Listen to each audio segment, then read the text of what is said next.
14 ақпан дүниежүзілік онкологияға қарсы күнге орай бүгін біздің орталықта ашық есік күні ұйымдастырылып отыр. Жалпы онкология уақытында анықталса жақсы емделеді. Соны өзіміздің тұрғындарымызға жеткізу мақсатында осындай шара өткізіп отырмыз. Тұрғындарға жеткізгіміз келетіні онкологиядан қорықпау керек, уақытында дер кезінде скринингті өту керек. Ол үшін біздің мемлекетіміздің тарапынан өте үлкен программалар құрастырылып жатыр. Соның барлығын осы біздің тұрғындарға жеткізу мақсатында, профилактика жүргізу мақсатында осындай біздің Гүлмира Габдулланың бастамасымен шара өткізіп отырмыз. Ешқандай жолдамасыз, терапевттің қаралуынсыз, тек қана өзінің құжаттарымен келіп, 300-ден астам адам бүгін бізде консультация алып отыр.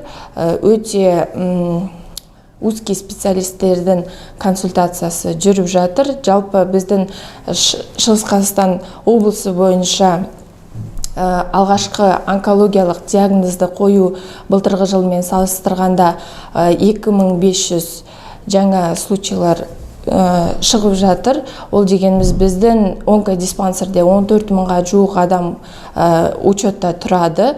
Яғни ол дегеніміз өте жақсы көрсеткіштер. Яғни онкология уақытында анықталса, адамның ешқандай арғатай өміріне әсер етпей, жақсы жазылып, өмірін арғатай жалғастыруға мүмкіндіктері бар. Сол үшін барлық осы біздің Шығыс Қазақстан облысы тұрғындарына айтарым, осындай біздің ашық күндеріміз жыл сайын болады. Былтырғы жылмен салыстырғанда бізде 14 ашық есік күні өтті. Әрбір патология бойынша, әрбір локализация бойынша барлық жастарға арналған. Сондықтан айтарым, онкологиядан қорықпаңыз, біздің ашық есік күндеріне қатысып отырыңыздар. Жалпы біздің орталық сіздерді күтеді. Бүгін осы онкология орталығына анамды әкеліп отырмын. 70 жастағы кісі, өте ыңғайлы екен. 5 күн жұмыста болғанда сенбі жексенбі күндері келіп қаралуға болады екен. Направление ештеңе әкелмейсің, кіріп көрінуге болады екен. Жақсы, ризамыз. Рахмет. Бұл біздің Шығыс Қазақстан халқы үшін өте ыңғайлы шара болып табылады.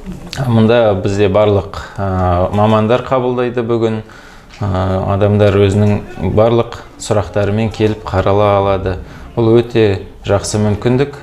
Және де осындай шаралар бізде ай сайын болып тұрады. Өстіп іс-шара онкология орталығы өтіп жатқанына алғысымды білдіремін. Өйткені мына жақта барлық мамандарды жинап отыр. Ол өте сондай өте ыңғайлы.